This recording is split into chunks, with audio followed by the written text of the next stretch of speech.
On this week's edition of The Digital Restaurant, Carl is joined by Kim DeCarolis as they discuss the Toast and Uber partnership, the Wonder acquisition of Spyce, and the growing role that American Express plays in restaurant growth. That's all ahead on this week's Digital Restaurant. Happy Monday, we're back. The Digital Restaurant is here, and as ever, I have a brand new guest host with me, one of my good friends from the industry. You all must know her. If you don't, shame on you. Kim, how are you? I'm wonderful. Thank you for having me. Oh, it's great to have you here. How have you been? Before we started recording, we were talking about our mutual love of all things Italy.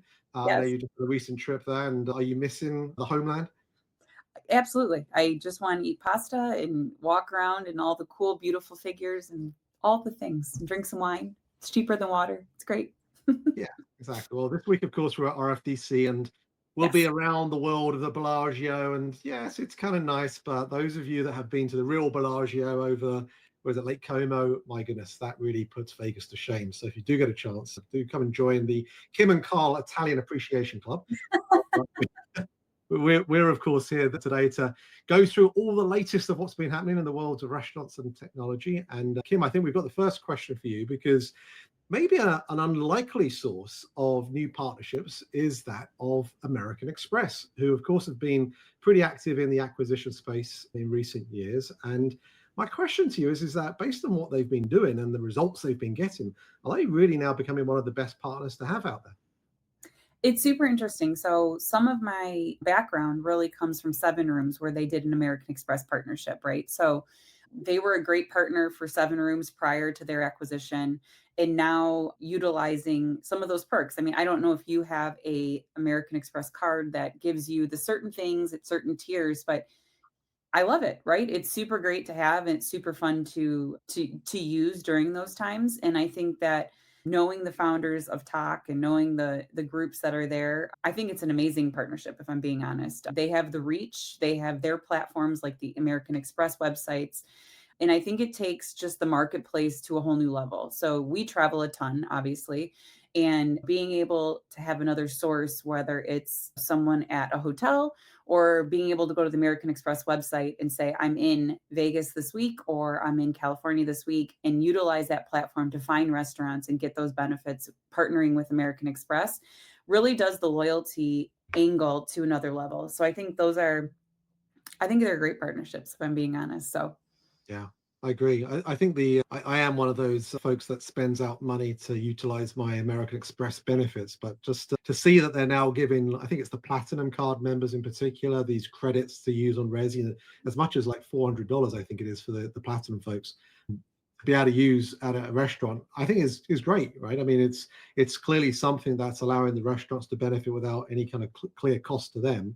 And it's allowing the kind of card holders to see the value coming back through their annual fee of using that card. And of course, you get all the loyalty bonuses as well. And of course, I think one of the things in the article here is that 95% of those restaurants have had a customer redeem a Resi credit. So that is a pretty good redemption rate.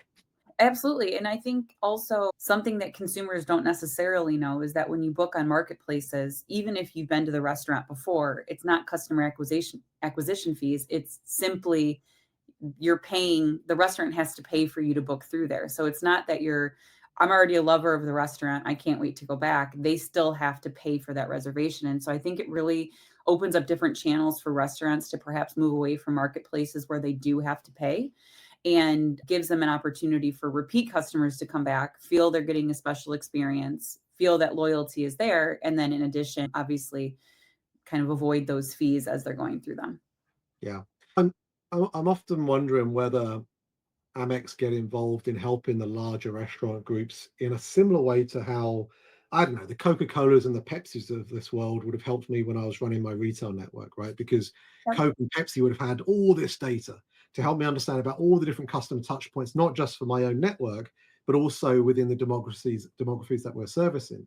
And you think about the amount of data that Amex has. I mean, I bet they aren't even dealing with all of it as well as they would like, but it's certainly a great treasure trove of opportunity to help restaurants make better decisions, where to deploy marketing spend, etc., and really to try and maximize their kind of attraction of customers into their restaurants. 100%. And getting loyalty with customers costs money, right? Like we're not going to pretend that's not existent. One of the things though I think is great, and this is some of my time while I was at Punch, is they want some of that consumer behavior data. And to your point, I think Amex has that, right? Like how often does my household go out to dinner and how can we better target them without giving things away or having me go to an independent marketplace to book a reservation when my husband and I will go every Friday or whatever it may be, right? So I think there's a great opportunity there with data, and I think there's a great opportunity there with cost savings and then learning about your client to market them better. So, Carl, why has Chipotle turned to accuracy as their number one metric? Yeah, well, I don't know whether it's their number one metric, but it's definitely the thing that Scott Boatwright, their CEO, has identified as a clear challenge for them, right? They've seen a drop in digital order accuracy, ingredient availability, and cleanliness, which he has described as self-inflicted wounds. And he's emphasized throughput and speed in recent years, especially as we know, digital ordering at Chipotle has exploded. But that trade-off has had an effect, and accuracy has been the area which has taken a hit as a result of that, where Boatwright said they were rewarding time against accuracy. So this reset that Chipotle have undertaken is that they're now going to incentivize bonuses to be aligned with digital order accuracy and guest experience metrics rather than simply being just about being on time. And the rationale, of course, is that in digital ordering, especially, consumers expect exactly what they ordered delivered right. If you order something and it arrives 5 minutes late, but everything's in the bag, okay. But if you're 10 minutes early and the kid's quesadilla is missing, now you've got a problem, right? So I think that is Yep. one of the key things that I think is really critical from this. Now, this, of course, comes as Chipotle's traffic's declined, same-store sales growth has slowed. So improving guest experience via accuracy, I think, is critical to stabilize the business. And look, there shouldn't be any huge surprises to talk about accuracy as a competitive differentiator, especially in off-premise. But what this shows is the pivot that consumers will forgive slight delays if the order is right, but they're not going to forgive it being wrong, right? So that I think is the core function of this particular news story. What was your take? To say that I've seen Scott is a friend of mine, but to say that I've seen Scott not only state this out loud, but to behave and act on this is through and through, which I think are just qualities of a solid leader. So Chipotle is lucky to have Scott. I think Scott is aware and he's not blindly ignorant to the Chipotle following, right? He is aware of the things that they need to fix.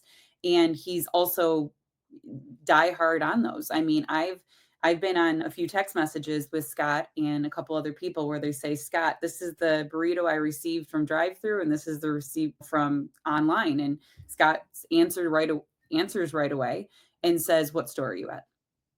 Yeah. And he is taking passion for fixing the things that he knows as an operator, and he's a very strong operator, which I think he's why so great at his position, where he fixes those things. And big companies take time to change certain things, and I know he's aware of that, but he's really bullish, and I appreciate that, right? On making sure that all of the TikTok and Instagram, let's call it, claims, and we've all experienced certain things where things are inaccurate or they're smaller if you get double protein or you don't. And he's really holding his team accountable for that. And I think that's why when I read the article, right, or I read the title that number one is accuracy, I firmly believe that that is at the core of what they're doing to keep Chipotle. I mean, they've always been a force to be reckoned with, and a great team that's leading it. And I'm excited to see kind of that stuff moving forward. But I don't disagree with when you're supposed to have a kid's quesadilla and it's gone. Like those are frustrating times. And to be honest, you probably lose a client at that point. Yeah, absolutely. It's interesting because obviously before he was the CEO, he was the COO, right? And so when you say operator, I mean that is his lifeblood, right? He knows operations through and through. And a lot of the restaurant executives that get to the top job have often come different ways. Sometimes they've come through the CMO angle, but it's good to be able to see him really talk about operational execution and actually how that underpins the tech ambition. Typically on this show, when we talk about Chipotle, we're talking about some AI thing or some robotic thing. And I think the enhancements in the restaurants is really about having the operational discipline so that when they focus on those things, before they scale new tools or get fancy, they're saying, we need to reset the fundamentals of execution, because that's a model for others. And modernizing the kitchen, improving tools, fine-tuning digital ordering, that's all good.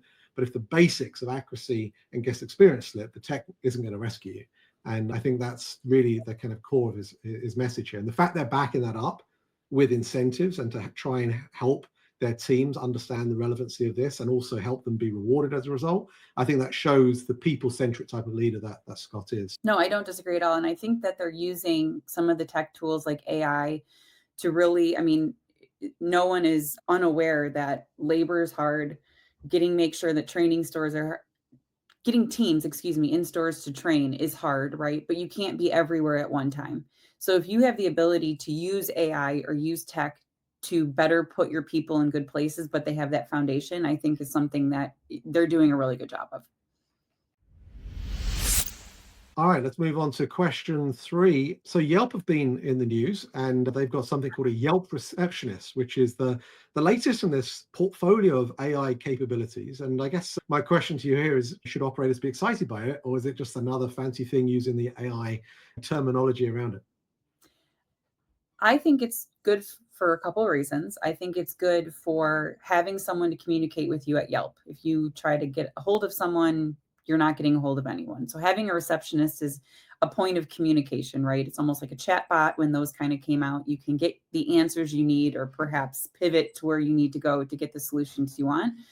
I still think we're in the hospitality space and we should have human to human interactions, but I do understand that it's not necessarily scalable for everyone.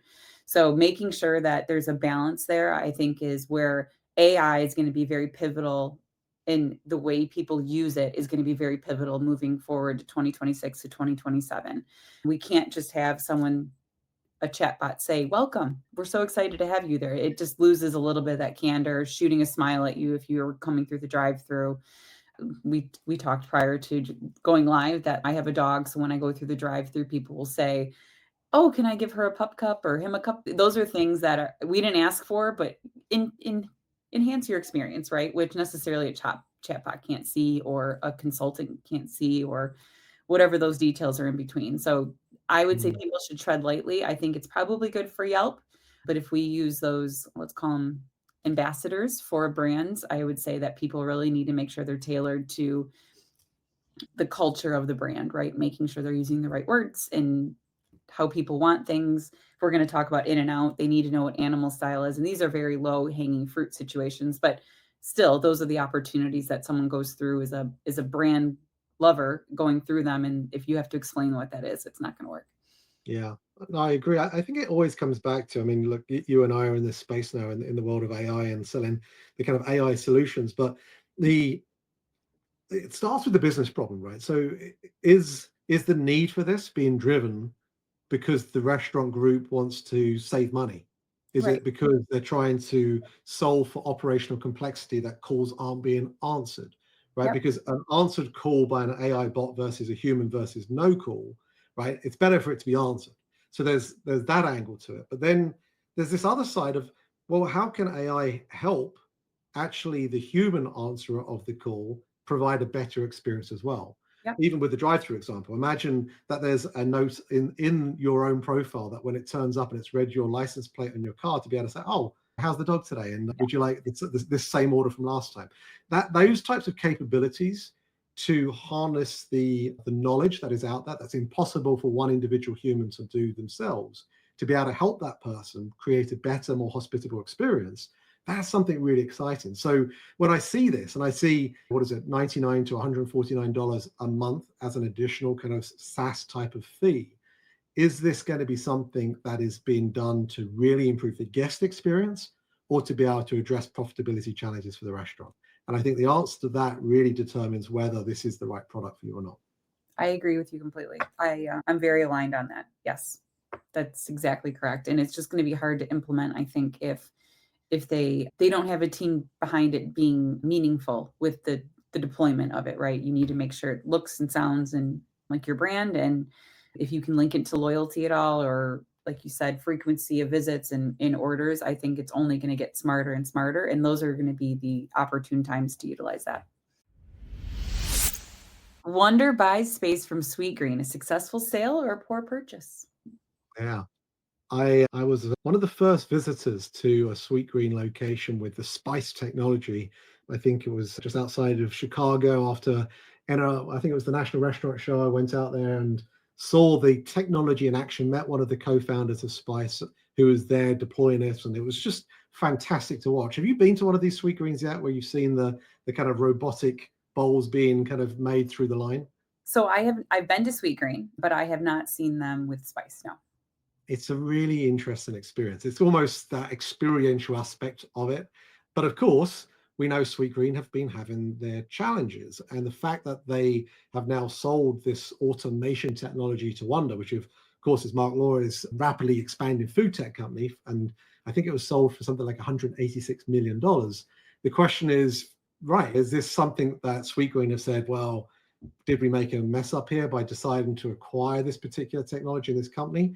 Or is it actually a very wise sale? So let's dig into that one, because Sweetgreen originally acquired the company back in 2021. It was a MIT-born startup that built robotic kitchens capable of preparing these customized bowls with real remarkable precision.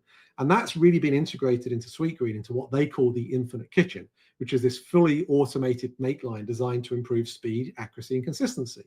So the question is, why are they selling it now? Well, Sweetgreen says the move is about focus. The company wants to stay a restaurant brand, not a robotics company.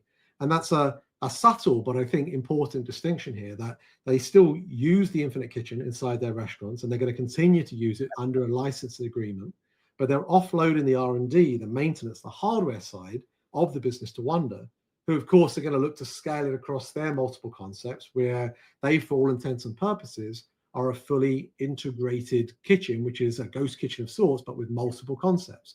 In fact, I was just recently having a tour of a Wonder location over in New York, and you can see how the Spyce capabilities is going to come to life for them, especially as they start to explore their expansion in smaller footprint locations.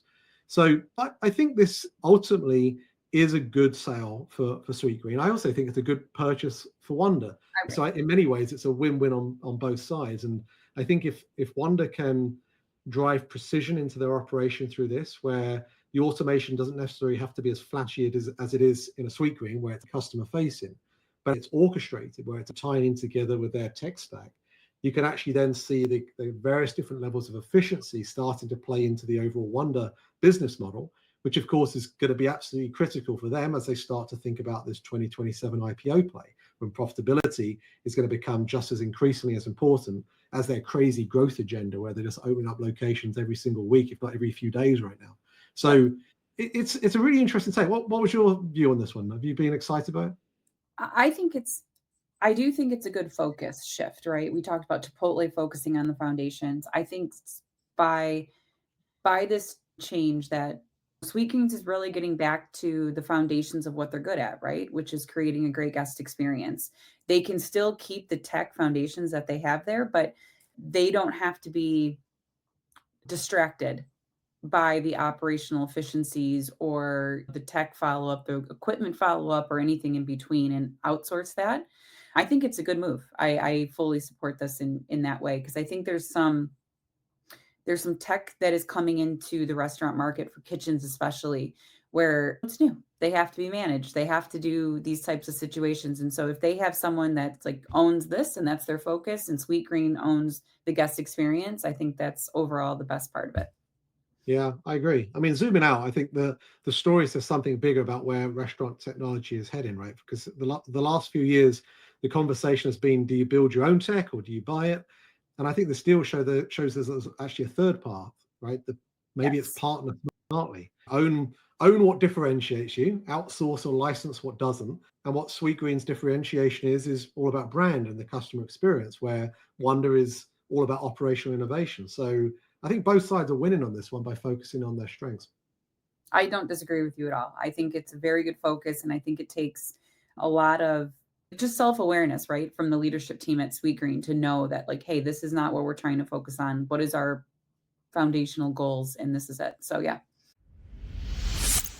Let's finish up this week by probably one of the biggest news stories in many ways. I don't know why I put this on last, but it's first party and third party blurring, as of course Uber and Toast have announced their big strategic partnership. What's your take on this?